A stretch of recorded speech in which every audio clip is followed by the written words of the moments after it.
This week on Follow the Money Radio, we are joined by New York Times bestselling author and veteran Washington Times columnist Bill Gertz to discuss the growing threats to America's electric grid and infrastructure in our modern era of cyberwar, and why he believes America is woefully unprepared for waging war on the digital battlefield in the information age. Now, if there were a military confrontation, it would be a different kind of war. We'd see cyber attacks like we've never seen against our electric grid to shut down power, our critical infrastructures, whether it's financial or transportation or communications would be disrupted. It'd be a real mess. And are you prepared for war in the information age? I'll share my own strategies with a tip on protecting your devices from an EMP attack, along with a brief overview of our 5 levels of financial freedom designed to prepare you for what may be difficult days ahead.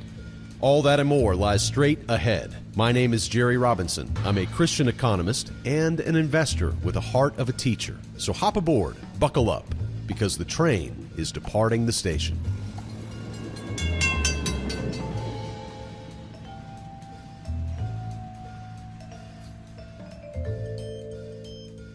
All right, friends, welcome to you all around the world. So grateful to have you here at Follow the Money Radio. So grateful to have you. Again, my name is Jerry Robinson, and we have a really special show lined up for you today. You know, over the last several weeks, we've been hearing views on so much about North Korea and the issues that it could be posing to the United States. There's so many different views on this, and I wanted to bring somebody on who has been, no doubt about it, the top Pentagon reporter and reporter on national security affairs in the country.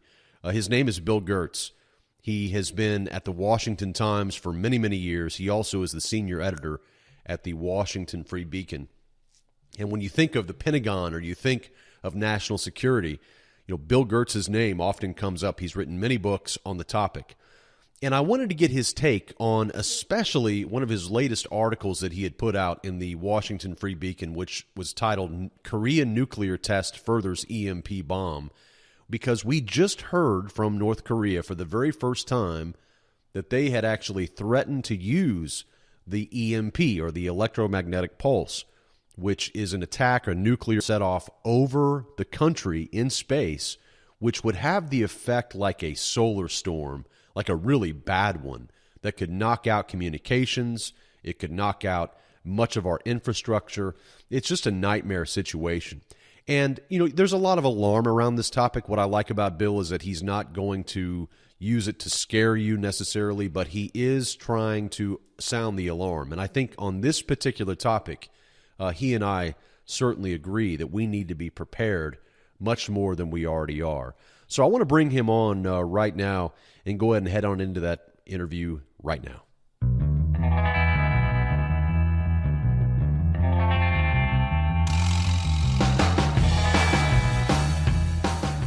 All right, well, joining me on the line today is Bill Gertz. Bill is a New York Times bestselling author. He's an editor, columnist, and reporter for the Washington Free Beacon and the Washington Times.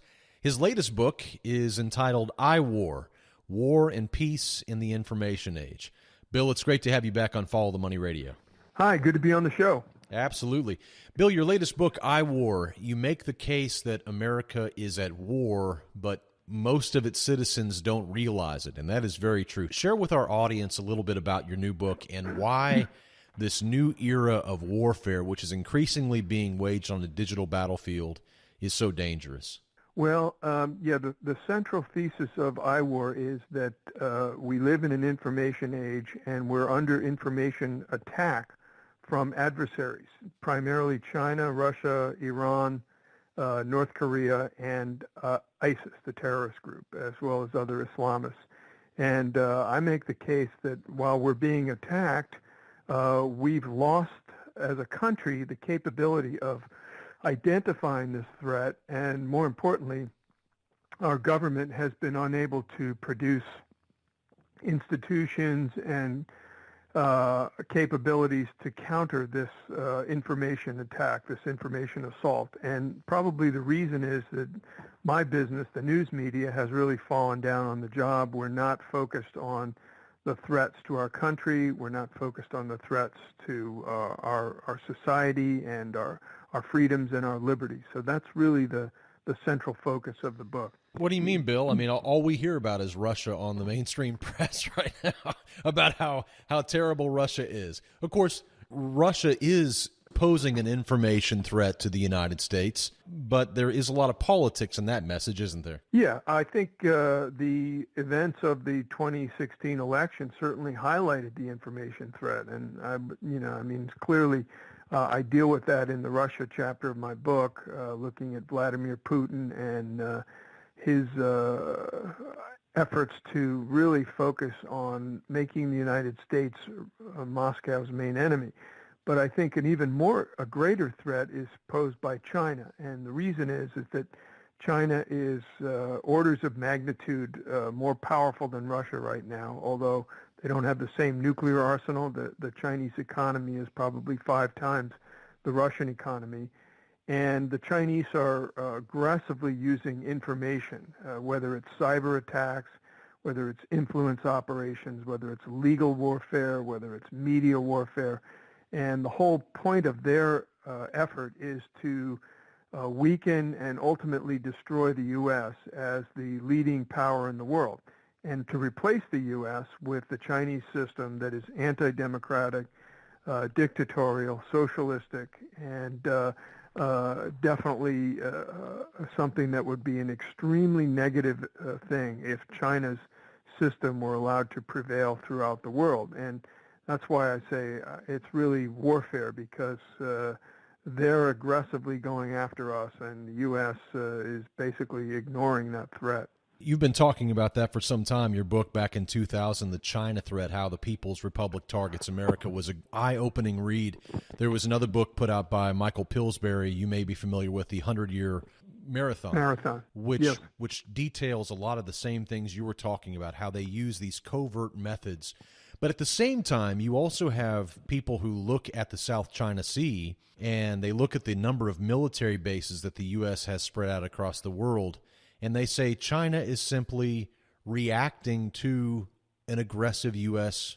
military and foreign policy. What's your response to that? Yeah, that's false. The Chinese are kind of covertly trying to take over all of the seas around China's eastern coasts, and that's where all of their wealth is. That's where all their major cities are, all their major manufacturing is. And they're saying that this is Chinese territory, that these international waters, including the South China Sea that sees, an estimated $3 trillion in trade transit through there, they're going to say that this is our territory, and that for any ship to pass through there, for any aircraft to pass through there, they have to get permission from Beijing. It's a process of what has been described as hegemonism. That is, that the Chinese want to be the leading power, and in order for them to do that, they have to drive the United States out of that region, and that's what they're doing. And the U.S. is mildly resisting. We've conducted a few of these freedom of navigation operations, which are designed to say, no, this is not Chinese waters. This is international waters and should be open to all free trading nations.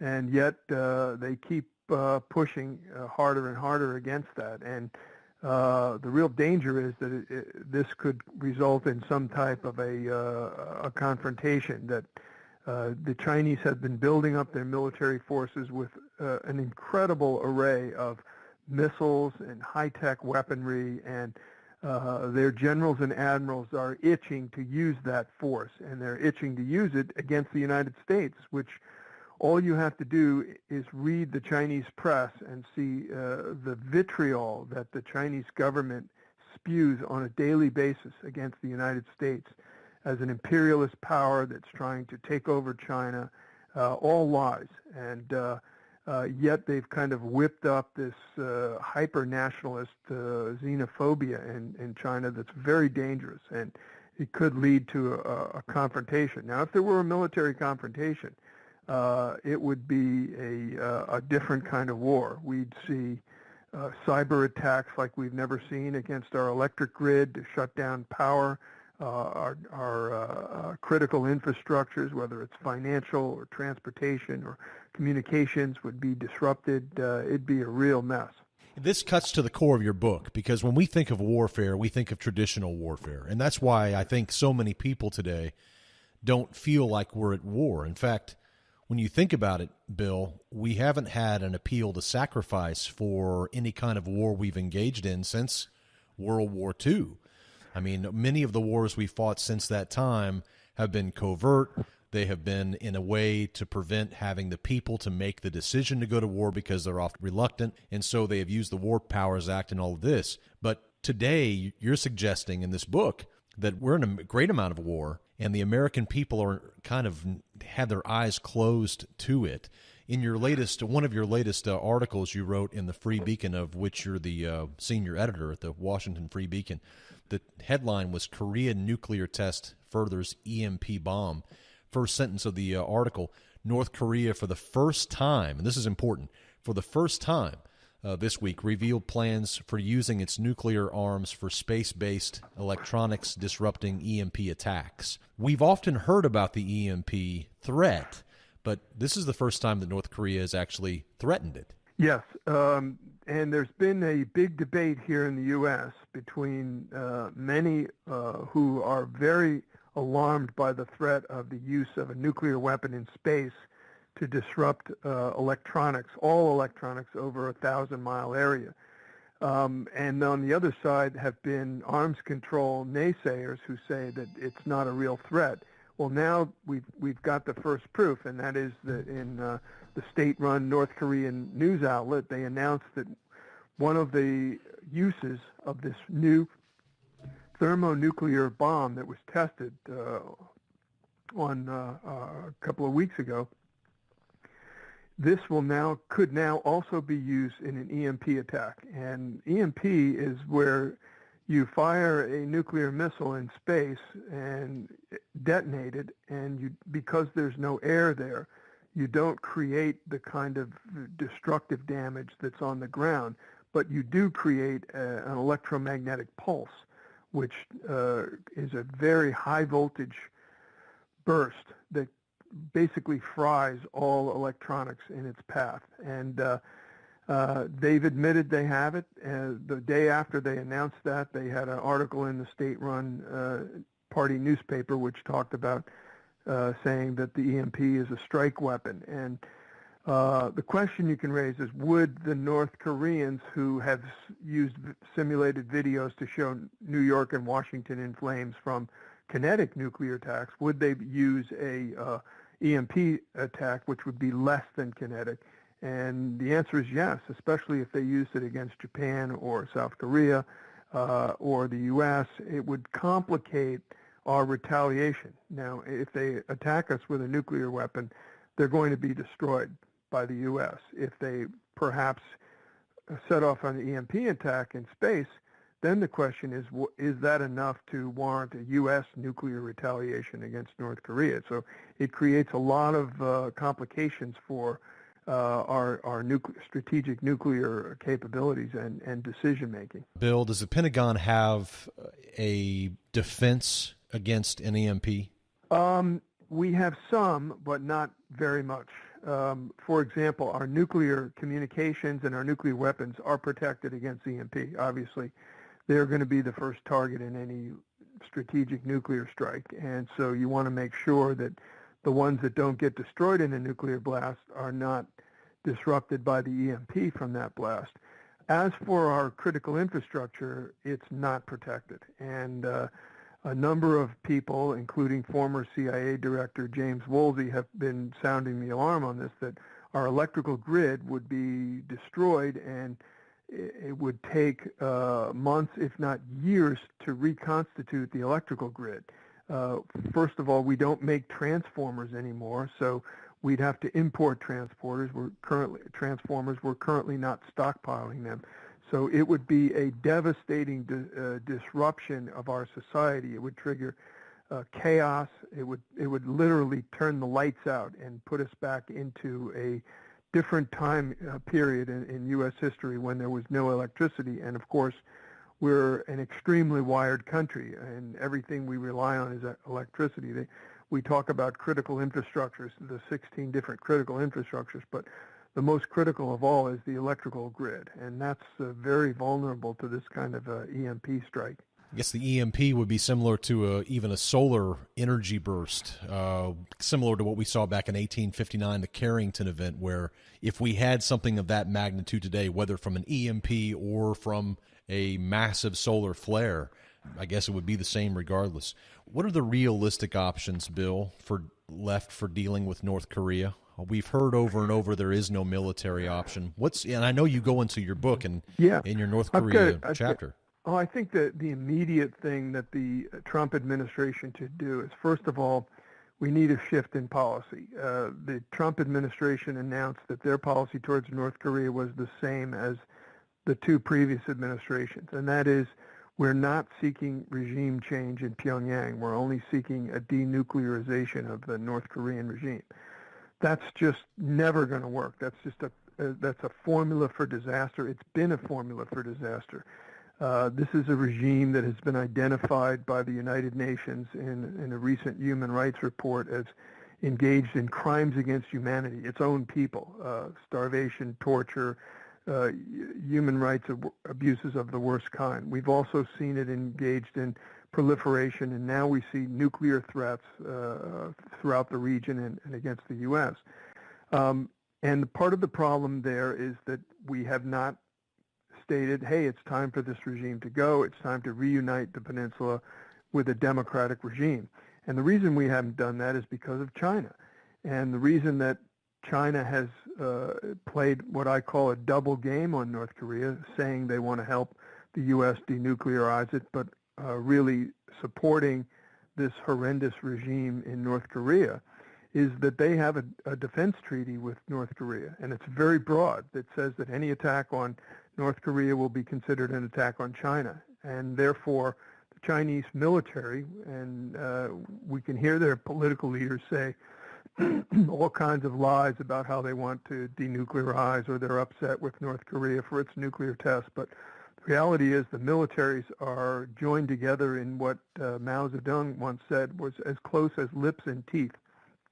So we've got to break that treaty. And one way to do that would be to declare, the president could declare that any attack from North Korea would be considered an attack from China. And that would be the beginning of China saying, hey, we're not going to go to war for this rogue regime.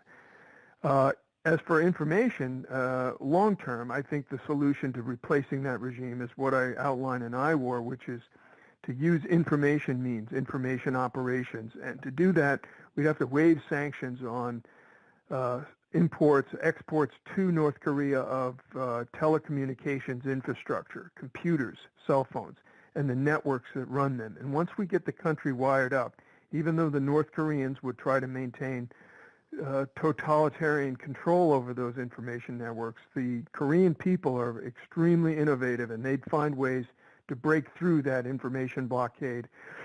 Then we could target them with concerted information warfare and bring down that regime, in my view, without firing a shot. We're in the final moments with our guest today, Bill Gertz. He's a New York Times bestselling author. He's one of the top reporters in the country on the topic of national security, writing for both the Washington Times, and also he is the senior editor at the Washington Free Beacon. In our final moments here, Bill, we just recently saw North Korea, just in the last 24 hours, get slapped with probably its harshest sanctions from the United Nations that we've seen.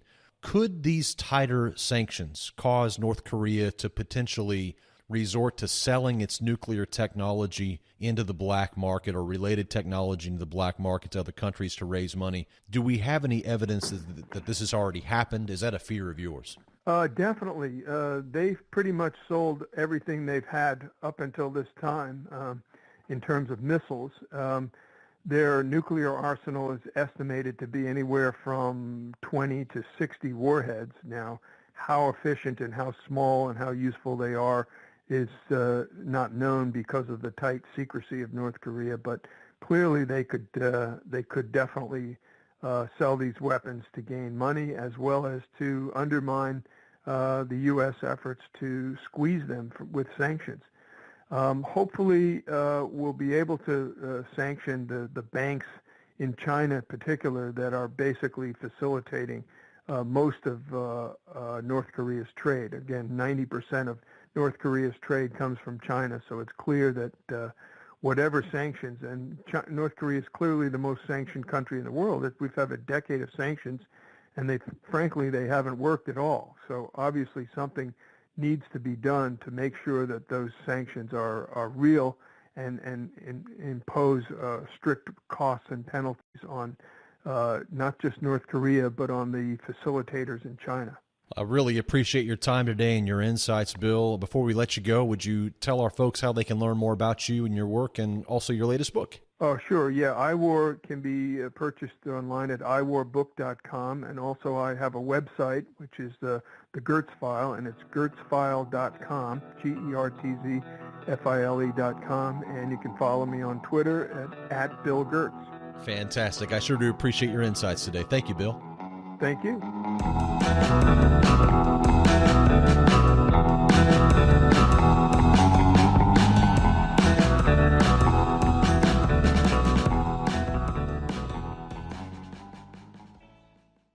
Hey friends, this is Jerry Robinson from Follow the Money Weekly. Recently, we have been receiving many emails from our listeners commenting on the great help they're getting from our precious metals expert, Tom Cloud. Gold and silver are excellent hedges against the growing threat of coming U.S. inflation. Who's your gold guy? Make it Tom Cloud. With over 30 years experience with precious metals, Tom will answer all of your questions. Don't buy your gold and silver through some call center and pay inflated prices. Call my good friend Tom Cloud and speak directly with him and get all of your questions answered. For a limited time, Tom is offering free shipping and insurance on every gold and silver purchase made by our listeners. Call 800-247-2812. And when you do, tell him that Jerry Robinson from Follow the Money Weekly sent you, and he'll throw in that free shipping and insurance on your entire order. Call your gold guy, Tom Cloud, right now for the very best deals on gold and silver coins. 800-247-2812. That is 800-247-2812.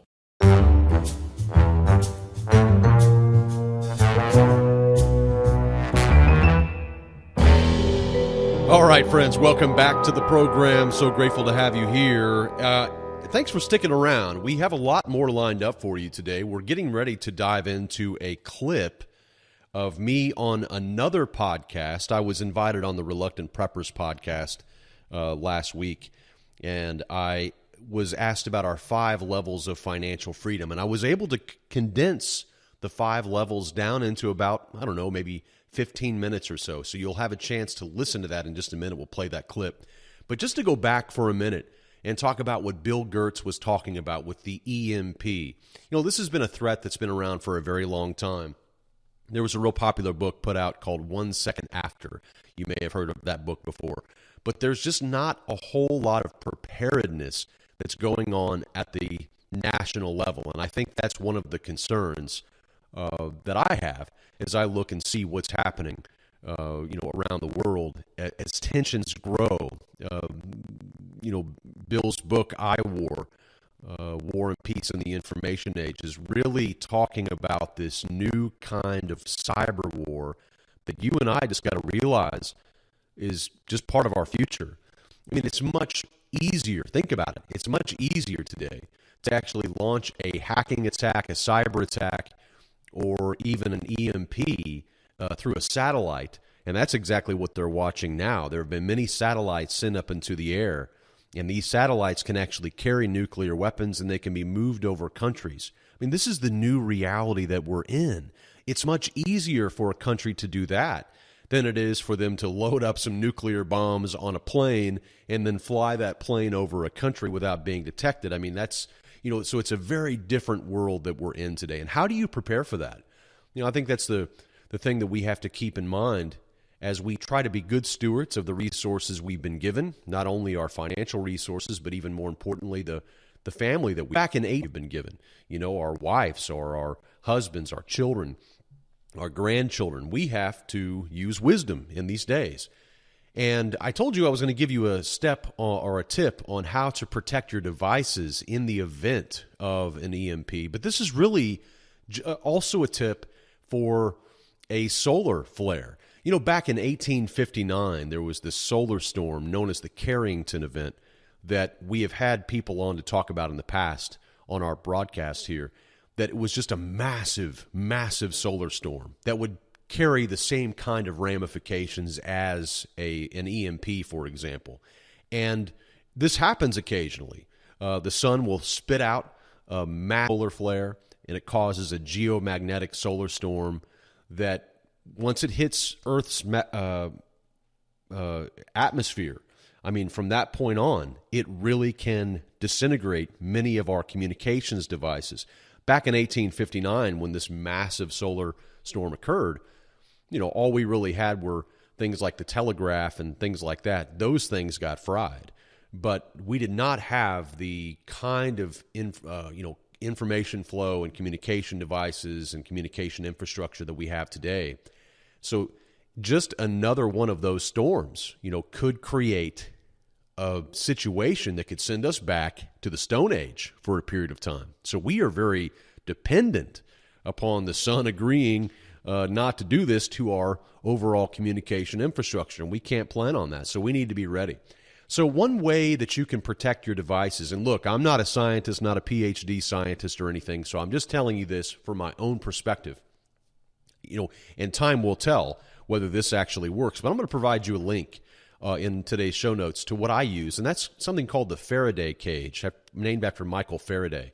And what the Faraday cage actually is it's a simple box that shields the contents from static electric fields.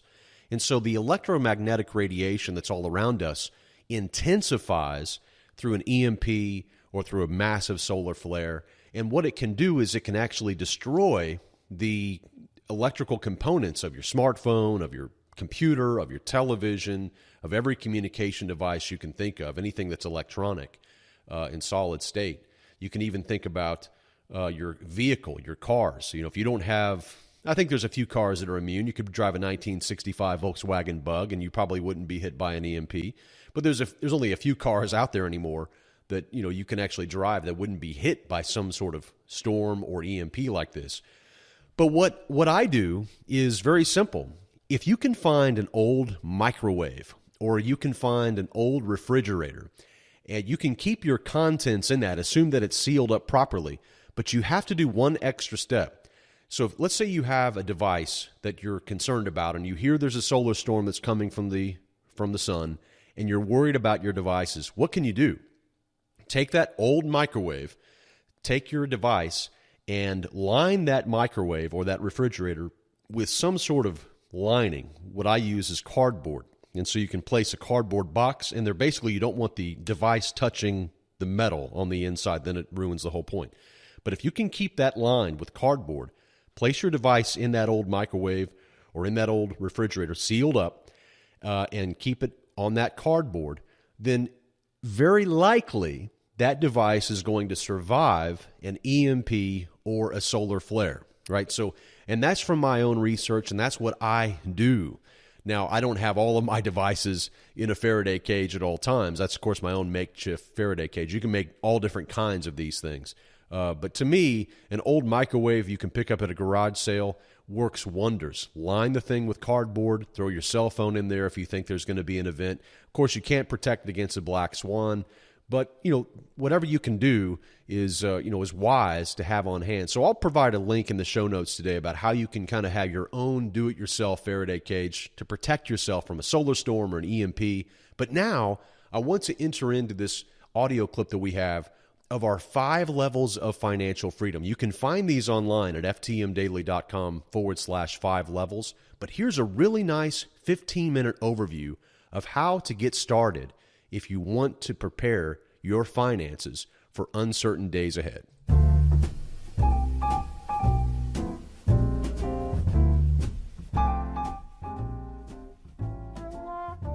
This is a free service we've provided for many years, and many people have gone through these 5 levels. We call them the 5 levels of financial freedom. It's our financial philosophy, and it's actually the 5 levels that my wife and I went through as we came to terms with what we were learning. Of course, my background is economics, hers is finance. We both have degrees from the University of Tulsa. And as we came to a full understanding and appreciation of really where we are, we took steps, concrete steps. And I think this is so important because it's so easy for people to listen to discussions and talks and learn about new concepts, but then not to take any action, right? It's like one of those ideas from the Bible, faith without works is dead, so to speak. Many people believe the dollar is going to crash, but they don't have any plan, right? Many people believe that the economy is in trouble, but they're not doing anything about it. And I think this is what the 5 levels of financial freedom really are. It's putting your shoes on and getting your hands dirty and doing the things that you need to do to take care of yourself and your family. There's 5 levels, and you can find them, by the way, at ftmdaily.com/5 levels. And the very first one is simple. It's to build an emergency reserve. So we have a few steps in level 1. The very first step is to create a charitable giving plan. And we actually have a free PDF that you can download. It provokes ideas in your mind of how you can give. And let me tell you why we put giving at the very beginning. I know oftentimes giving money is something that people think, well, I'll do that later whenever I have money. I don't have any money now, so I can't give. And so therefore, I'll just wait until I have money and then I'll give. And one of the things that is important to understand about money is that if you're a Christian or if you're a believer, money is the chief competitor for your heart. It's something that competes with, your allegiance to God. And I think that if we do not put giving first in this environment today that is so capitalistic, that is so greedy, that appeals strictly to our own self-interest, that we may just simply consume all of our income and all of our goods and all of our wealth upon our own lusts, and we won't think about other people. And so instead of, telling my children, hey, how much money do you want to make in your life? I'd rather ask them, how much money do you want to give away in your life? Because if you give away $1 million, you had to make more than that. And so we front load the 5 levels by creating a charitable giving plan. What do you want to do? Why do you want to have money? Why do you want to create more wealth? Why do you want to create more income? So it's a very important question that we front load that prepares people for the 5 steps. We also talk about the importance of creating a go bag, right? I'm sure you've had plenty of shows on that topic. We have a go bag in our trunk of our car. We have a go bag by the front door closet, and we are ready to go. And if you were down in Texas during the recent Hurricane Harvey, or if you were in Florida and Hurricane Irma, and you've listened to this podcast before or others, I sure hope you had that go bag ready and right on your back and out the door. We also talk about the importance of creating 3 months of food and water reserves. This can be difficult in the city, but we provide solutions on our website of how you can actually do that in the city, as well as if you have land like we do. We live in a rural community, and so we have plenty of land to be able to have food and water reserves. In addition, we stress the importance in level 1 of beginning a systematic savings plan and then building up 2 months of savings. And so 2 months of your income that you generate on a monthly basis, you should have 2 months of savings immediately and as quickly as you possibly can. So that's level 1. That's where you begin. And you don't move on to level 2 until you finish level 1. And we've had many people contact us who said, I'm gone through level 1. I did everything. And when you do level 1, when you just do those things, you put the go bag together, you create food, water supply, and reserves, you save up 2 months of your income, you create a charitable giving plan so you know why you're accumulating wealth and accumulating assets, you are 95% ahead of everybody else. I mean, you're ahead of 95% of the people out there, because most people have no clue why they even work the job that they do, and why they have this job that they hate, and why they pay this mortgage that they can't afford, and why they, have these cars that they can't afford. So if you're thinking about these things, you're way ahead of the game. I'll breeze through these next few levels for the sake of time, but you can find them again on our website, ftmdaily.com/5 levels. The second level, once you finish level 1, you move into level 2, and that's all about asset, income, and life protection. So we're talking about going through and looking at your auto insurance, your home insurance, Do you have umbrella insurance? We talk about the importance of disability insurance, health insurance, long-term care insurance. We had a dentist who was in our audience back in 2010, 2011, when we had first started our podcast, and we were stressing the importance of professionals having disability income, because who's going to pay the bills if you don't, if you suddenly can't use your hands, and your hands are what make you money. And sure enough, a dentist had contacted us, and he had a terrible life-threatening disease which had crippled his hands. And he had bought a disability income insurance policy because he had listened to our podcast. And his wife had written a beautiful letter to us just telling us how that was so pivotal. Like, they literally would have went bankrupt without this. Yeah, life-saving, right. Yeah.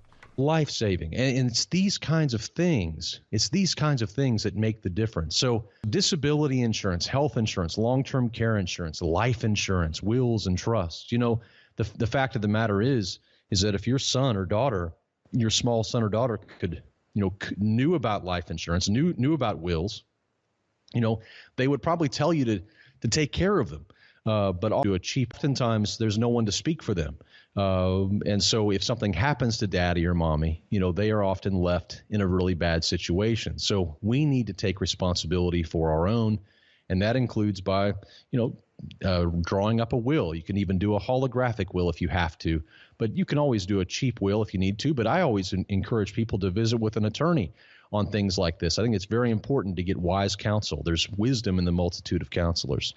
Level 3, then, after we have taken care of our insurance, and Robert Castellone, who was a financial planner and a financial engineer, had basically come up with an idea that this is kind of like the moat around your castle. Insurance is really the moat around the castle. No one would build a castle if they didn't have a moat built first, because the band of marauders would come along and destroy it. So you have to build the moat first. That's your insurance. Make sure everything's properly insured. You move into level 3, which is all about building and diversifying your financial reserves. So there you're going to build up 6 months of food and water supply. You're going to build a total of 6 months gross income saved. And then you're going to diversify. This is pretty interesting. You're going to diversify that 6 months of liquid savings. You're not just going to hold it in a savings account. What we do is we take 1/3 of our 6 months of liquid savings at all time. We have 6 months. I tell you, it feels good when you're driving down the road and you get a flat tire and you have 6 months of liquidity right there as a cushion. You're going to be okay. It's very important to have that, that reserve. But what we do with our 6 months is we take it and break it up into thirds. We did a study on this at the university to discover that over a period of 20 years, the gains from this diversification can be immense. What we do is we take 1/3 of our 6 months liquid savings and we keep it in U.S. dollars, money market, cash account, savings account. The second third is placed into foreign currencies, and we select those foreign currencies on a quarterly basis, and we keep track of them on our website for our members. So right now, for example, we've been in the euro and we've also been in the yuan.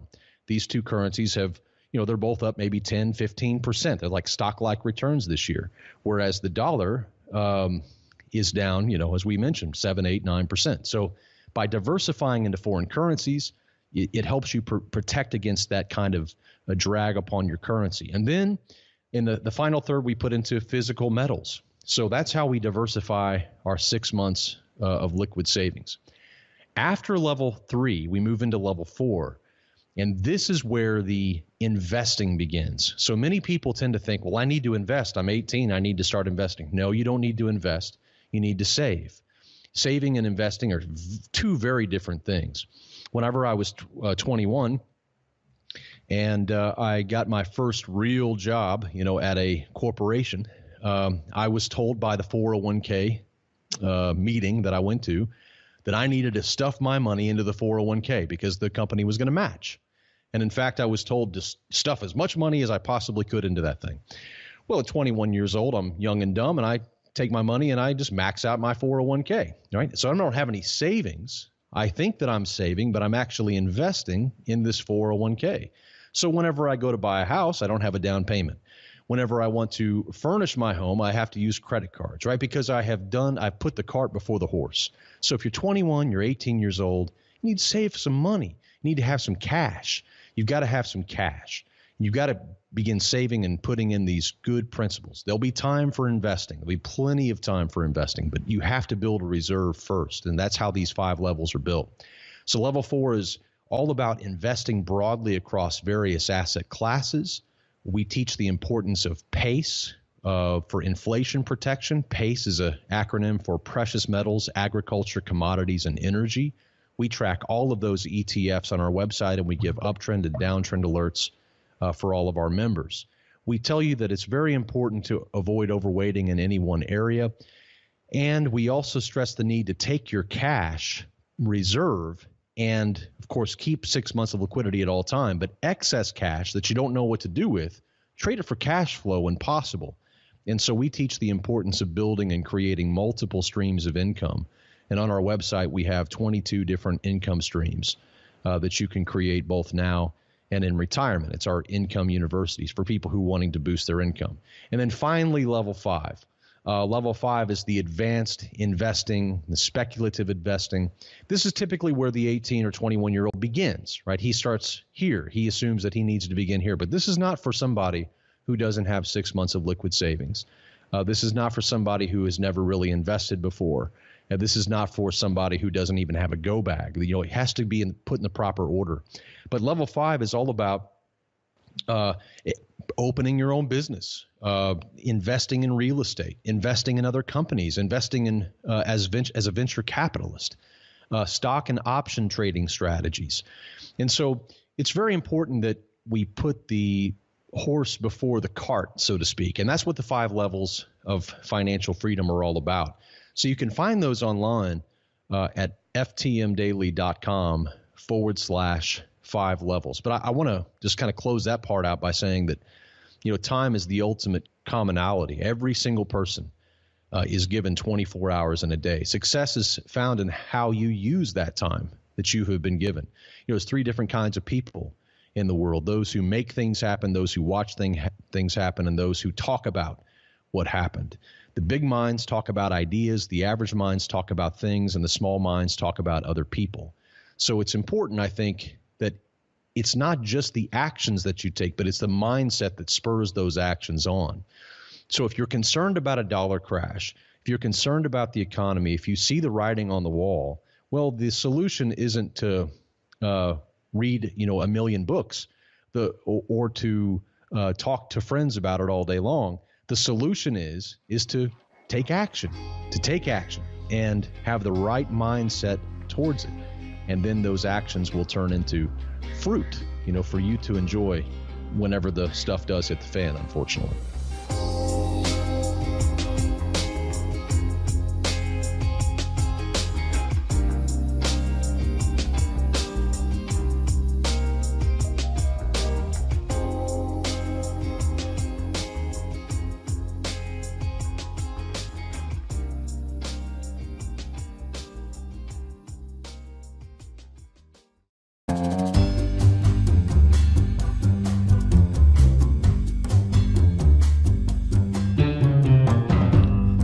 All right, friends, welcome back to the show. I hope you enjoyed that brief overview of our 5 levels of financial freedom. Again, you can find those online at ftmdaily.com/5 levels.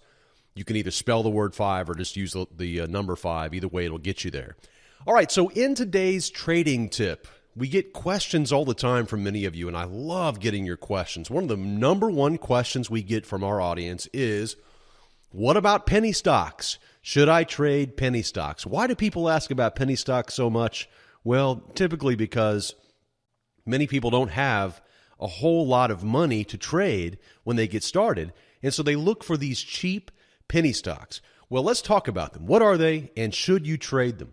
Well, put simply, penny stocks are low-priced and often high-risk stocks that receive relatively little attention from the overall investing community. More traders have become interested in penny stocks in recent years as their accessibility has increased with the introduction of low-cost online trading platforms. According to the Securities and Exchange Commission, the SEC, which is responsible for overseeing all stock trading in the U.S. Penny stocks include any stock that trades for less than $5 a share. All right, so that's the actual definition of a penny stock. Now, many traders are lured into trading penny stocks, these cheap stocks, which promise quick riches.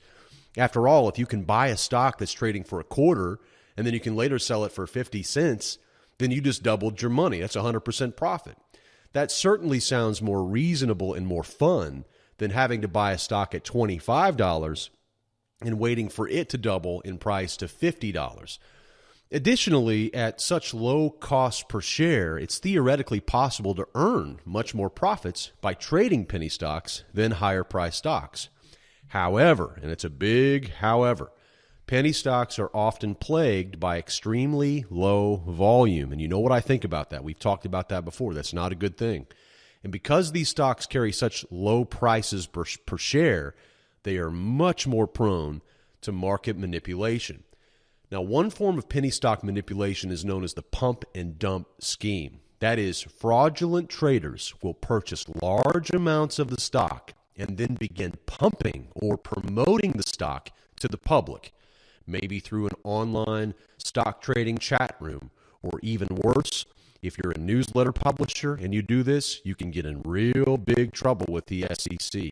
You'll often find misleading statements around penny stocks, false press releases around penny stocks, and these misleading statements about a company's future prospects are much harder to detect due to the relatively low amount of information available about most penny stocks. Then, once the penny stock has risen in price, the fraudsters who bought up a whole bunch of it and then pumped the stock, they end up selling or dumping their shares, leaving you who bought the stock on the basis of false information holding the bag. So, as a rule, I advise all new traders to avoid penny stocks until they have successfully traded for at least a few months. You know, trading is a vicious sport. You must always keep your eyes open to potential scams and frauds. This is not to say that fraud and scams only impact penny stocks. No way. I mean, in the stock market, there's all kinds of landmines that are waiting for you, especially for the new trader. But it is true that penny stocks do attract both the fraudsters as well as naive new traders. And this is obviously a very bad combination. So if you're bound and determined to trade penny stocks and you're new to trading, let me strongly urge you to paper trade those first. And what I mean by paper trading is actually just writing down, instead of actually placing the trade, just write down the trade. Imagine yourself buying the stock. Imagine yourself putting $1,000 into that penny stock and then track it and paper trade. And by doing that, you can test out your trading skills without losing your shirt, which is sadly what happens to many who choose to trade penny stocks without first educating themselves.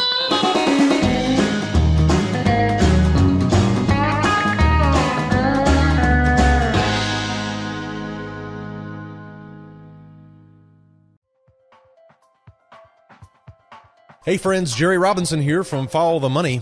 Are you ready to learn how to trade the financial markets? Or are you ready to take your current trading to the next level? I want to show you how to trade stocks, commodities, currencies, and options for consistent profits. If you're ready to learn, I'm ready to teach you. In fact, we have created a very powerful trading software and education system that provides you with entry and exit signals on every US-based ETF and stock. Our powerful system allows you to identify the current trend in any US-based ETF or stock with high probability entry and exit ideas. You can use our software on any device. And you'll also get access to ongoing live trading coaching videos. Whether you're a complete newbie to trading or whether you're an experienced trader, you'll love our live video coaching calls held every Tuesday and Friday morning during the live market hours. In addition to ongoing training through our videos, you'll also receive our best trading ideas every evening in our nightly trading report, in which you can log into our website and check out the latest uptrends and downtrends, along with many other high probability trading ideas generated by our system. A lot of people already know how to trade, but they just need a coach. They need someone to help them along. And if that's you, you have found, I believe, the right solution in our trading software and education system.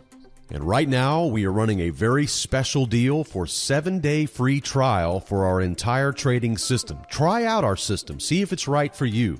Complete, unlimited, and unrestricted access to everything. Simply go to ftmdaily.com/pro and sign up. Choose either monthly or annual and get started today. ftmdaily.com/pro.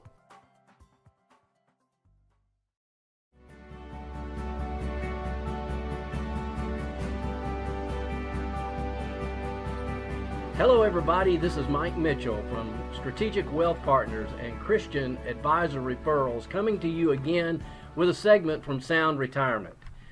Let me talk to you about another aspect of the retirement picture that is probably one of the most important components that you should keep in mind, and that is the issue of risk.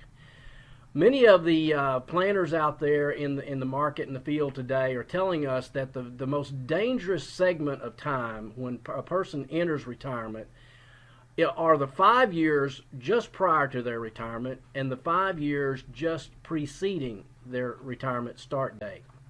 That's when the decisions you make and some of the risks that you're dealing with or that you may be considering are the most dangerous to your retirement future and the success of that future. In our planning process, we like to take our clients through a risk profile evaluation. Everybody has a risk tolerance, and that is the place where, depending on what's going on with your investments and what's happening with the market, dictates your level of comfort. So some very important questions you would want to ask yourself relative to risk comes from a very good, a well-formulated risk tolerance questionnaire.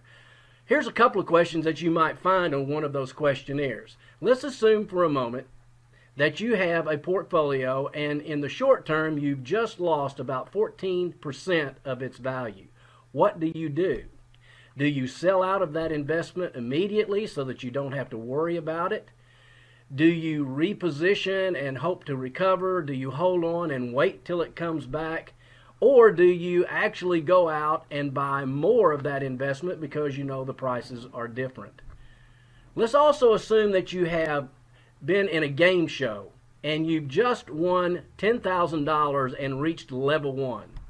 You now have to make the decision, I'm going to risk this entire $10,000 on a 50% chance of winning 50% more money, or a 20% chance of winning 75% more money, or a 10% chance in doubling my money, or do you take your $10,000 and leave?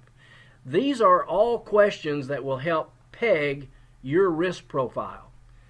That would be a very important item for you to determine, and the best time to determine that is at least 5 years before you retire. So we at Strategic Wealth Partners would like to help you determine exactly what your risk profile is.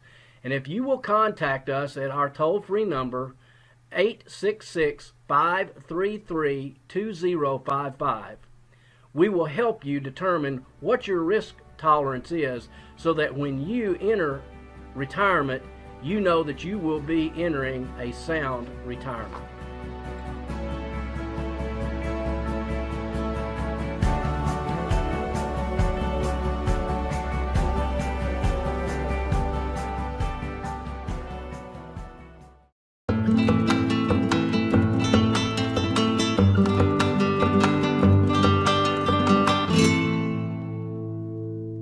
All right, friends, welcome back to our final segment here, and I want to encourage you, advisor, if you are looking for a Christian financial advisor, we have several at our Christian Advisor Referral. We started this back in 2010 after I quit my job as a financial advisor to fully embrace the life that I have now. I decided to look around and find some of those good guys wearing the white hats out there who are Christian financial advisors that want to help people. It's hard to find good help today in many different areas, but when it comes to your finances, you need wise counsel. And if you believe the Bible, if you're a Christian, then you probably want your financial advisor to share those beliefs as well. And that makes a really big difference. So I want to encourage you to reach out. You can call him at 866-533-2055. There's no fee to meet with him. There's no fee to ask questions. Certainly, if you have any questions, are you in that retirement danger zone? Is that where you are, that 5 years before or 5 years after retirement? It's a good time to be sitting down with somebody who is going to give you wise counsel. You can also hop onto our website, ftmdaily.com/advice. If you don't want to call, you can just go there and fill out the free form, and one of our advisors will reach out to you. All right, friends. Well, that brings us to the end of our program. We're nearing the very end now. And before we do, I want to leave you with a final word. All of this discussion that we have had about war today at the very beginning of the broadcast makes us reflect on the kind of life and the kind of world that we live in. I want to leave you with a quote today from Dorothy Day. Very powerful quote. She says, "You just need to look at what the gospel asks and what war does. The gospel asks that we feed the hungry, give drink to the thirsty, clothe the naked, welcome the homeless, visit the prisoner, and perform works of mercy. But war does the opposite. It makes my neighbor hungry. It makes my neighbor thirsty. It makes my neighbor homeless. It makes him a prisoner, and it makes him sick. The gospel asks us to take up our cross. War asks us to lay the cross of suffering on others."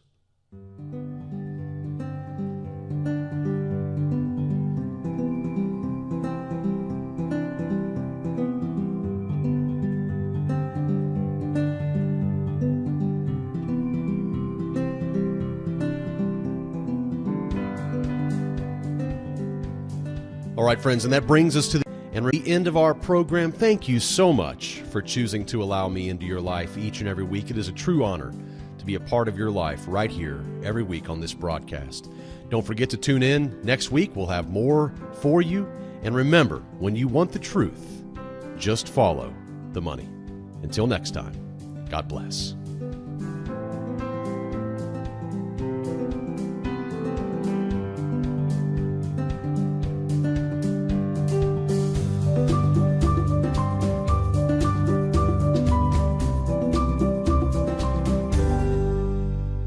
Information contained on the Follow the Money podcast is strictly for informational and educational purposes. It should not be construed as specific investments. The views and opinions of our guests and sponsors, including Tom Cloud, are their own and do not necessarily represent the views of ftmdaily.com or Robinson Media Group, LLC. Jerry Robinson does hold an insurance license and at times may offer consulting on life insurance and fixed retirement income products. Follow-up, individualized responses to email or phone requests that involve the rendering of personalized investment advice for compensation will not be made absent compliance with state investment advisor registration requirements or an applicable exemption or exclusion and applicable insurance regulations. Past performance is not indicative of future results. You should be aware of the real risk of loss in following any strategy or investment discussed on the podcast. Remember, never do your financial planning through podcast or radio. It's your money. Be wise. Do your due diligence and always consult a trusted financial professional before making any financial decisions.